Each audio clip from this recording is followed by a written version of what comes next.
അങ്ങനെ വൈകുന്നേരം ആയപ്പോൾ ഞങ്ങൾ പെൺകുട്ടികളെല്ലാവരും കൂടിയിട്ട് ഒന്ന് പുറത്തേക്ക് ഇറങ്ങാമെന്ന് വിചാരിച്ചിട്ട്. അപ്പോൾ ഞാൻ ഇട്ടിരിക്കുന്ന ഡ്രസ്സിന്റെ ഡീറ്റെയിൽസ് കുറച്ച് പേര് ഇൻസ്റ്റയിൽ ചോദിച്ചിട്ടുണ്ടായിരുന്നത് ആരുടെ ഡ്രസ്സാട്ടോ. അവിടെ ഡീറ്റെയിൽസ് എനിക്ക് കറക്റ്റ് അറിയില്ല കേട്ടോ. പിന്നെ വണ്ടിയിൽ ഇതേ ഫുൾ ചാർജ് ആക്കിയിട്ട് അതും ആളും കൂടി വന്നിട്ടുണ്ടായിരുന്നു. ഞങ്ങൾ ഇറങ്ങാൻ നിൽക്കുന്ന നേരത്താണെങ്കിൽ അമ്മ പിന്നിൽ നിന്ന് പറയേണ്ടിട്ട് നിങ്ങൾ പെൺകുട്ടികൾ മാത്രമായിട്ട് പോകണ്ടായിരുന്നു, എന്നാൽ പിന്നെ ഒരു ആൺകുട്ടി കൂടെ ഇരിക്കട്ടെ എന്ന് വിചാരിച്ചിട്ട് നമ്മുടെ തേജുവിനെ നമ്മൾ കൂടെ കൂട്ടിയിട്ട് അങ്ങനെ ഞങ്ങൾ 4 പേരും കൂടിയിട്ട് ഇതേ നേരെ നമ്മുടെ അടുത്തുള്ള ഒരു പാലത്തിന്റെ മുകളിലേക്കാട്ടോ പോണത്. അക്ലൈറ്റ് പാലം എന്നാണ് ഞങ്ങൾ പറയുക, പക്ഷെ ശരിക്കുള്ള പേര് അക്കുഡൈറ്റ് പാലം എന്നാണ് കേട്ടോ. ഏകദേശം ഞങ്ങളുടെ വീടിന്റെ അടുത്ത് തന്നെയാണ് കേട്ടോ. ഞങ്ങളുടെ വീടിന്റെ നേരെ ഫ്രണ്ടിൽ ഒരു കനാലില്ലേ, കനാല് നേരെ ഇതേനായിട്ടാ പോണത്.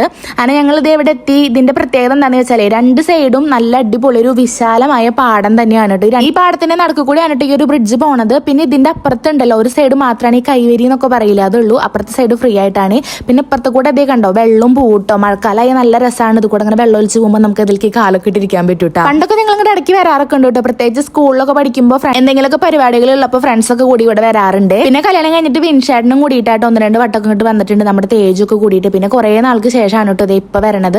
ഇതുപോലെ കേട്ടോ വെള്ളം പോകുമ്പോൾ ഞങ്ങൾ കാലിട്ടിട്ട് ഇങ്ങനെ ഇരിക്കാറുണ്ടായിരുന്നു. സത്യം പറഞ്ഞാൽ വീട്ടിലെത്തിയിട്ട് ദൈവത്തിനുള്ള കൂടെ ഇരിക്കുമ്പോണ്ടല്ലോ എനിക്ക് എന്റെ കല്യാണം കഴിഞ്ഞ കാര്യം വരെ ഞാൻ മറക്കാറുണ്ട് കേട്ടോ. അതായത് ഞാൻ ഒരു ചെറുതാണ്, ഇവരുടെ കൂടെ ഉള്ള ഒരു ആരോ ആണോ പോലെ എനിക്ക് തോന്നി. ഇവരുടെ ഒരു ചേച്ചിയാണെന്നോ അതോ നമ്മുടെ കല്യാണം കഴിഞ്ഞ് എനിക്ക് തേജ് ഉണ്ടെന്നോ അങ്ങനത്തെ ഒരു ഇതും എനിക്ക് വരാറില്ല കേട്ടോ. അതായത് ആ തള്ള വൈബ് ഇല്ലേ, ആ തള്ള വൈബിന്ന് കുറച്ചേരതേ ഞാൻ ഫ്രീ ആവാറുണ്ട് കേട്ടോ. അത് പിന്നെ അങ്ങനെ വേണമല്ലോ, നമ്മൾ ഇടയ്ക്കൊക്കെ നമ്മുടെ പഴയ കാലത്തേക്ക് നമ്മളൊക്കെ ഒന്ന് പോകണല്ലോ, ഇടയ്ക്കൊക്കെ ഒന്ന് ചിന്തിച്ചിട്ടെങ്കിലും പോകണല്ലോ. അപ്പൊ എനിക്ക് കൂടുതലും ഇവരുടെ കൂടെ നടക്കുമ്പോഴാട്ടോ ഞാൻ ആ പഴയ എൻ്റെ ഒരു ഇതിലേക്ക് പോവാറ്.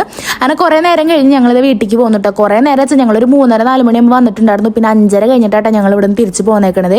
അത്രയും നേരത്തെ എന്തൊക്കെയോ വർത്താനം പറഞ്ഞു വെച്ചാൽ ഞങ്ങൾക്ക് അറിയില്ല കേട്ടോ. ഞങ്ങൾ അങ്ങോട്ടും ഇങ്ങോട്ടും കളിയാക്കിയിട്ടും വർത്താനം പറഞ്ഞിട്ടൊക്കെ ഇരുന്ന് അങ്ങനെ വീട്ടിലെത്തിയപ്പോൾ അമ്മ റംബൂട്ടാൻ കൊടുന്നു കേട്ടോ. സോറി, അമ്മയല്ല അമ്മൂമ്മ. അപ്പോൾ അത് കഴിച്ച് പിന്നെ ആദർശിന്റെ ജോലി കഴിഞ്ഞ് വന്നിട്ടുണ്ടായിരുന്നു. അപ്പോൾ അവൻ ചായ കുടിക്കുന്നുണ്ട്. പിന്നെ നേരെ ചെന്ന് കുളിച്ച് നമ്മുടെ കിച്ചുട്ടൻ അത് എടുത്തിട്ടുണ്ട്. കിച്ചുട്ടന്റെ മേലൊക്കെ കഴുകൽ കഴിഞ്ഞിട്ട് നല്ല സുന്ദര കുട്ടപ്പനായിട്ട് ഇത് അമ്മ എൻ്റെ കൊടുന്നു തന്നിട്ടുണ്ട് കേട്ടോ. പിന്നെ അമ്മമ്മയാണെങ്കിലോ എന്തോ കുരുമുളകില്ലേ അത് നന്നാക്കിക്കൊണ്ടിരിക്കുകയാണ് കേട്ടോ. പിന്നെ രാത്രിക്ക് ചിക്കൻ കറി വെക്കാൻ അച്ഛൻ കൊടുത്തിട്ടുണ്ടായിരുന്നു. അപ്പൊ അമ്മ അതേ ചിക്കൻ കറിക്കുള്ള പരിപാടിയിലാണ് കേട്ടോ. അപ്പൊ കുഞ്ഞിച്ചക്ക് എന്റെ കയ്യിൽ ഇരുന്ന ഒരു ഉറക്കം തോന്നണ പോലെ എനിക്ക് തോന്നിയിട്ട്. അപ്പൊ അമ്മ പറയേണ്ട തൊട്ടിക്ക് കെടുത്തിക്കോ, എടുത്തുറക്കി കഴിഞ്ഞാൽ അതൊരു കള്ളത്തരായി മാറും, പിന്നെ അവനത് ശീലാവുന്നു. അപ്പൊ ഞാൻ തൊട്ടിയിൽ കെടുത്തിയപ്പോൾ ആള് സുഖമായിട്ട് കളിക്കുക കേട്ടോ. അപ്പൊ ഞാൻ പിന്നെ നേരെ കട്ടിലുമ കൊടുന്ന് കെടുത്തി.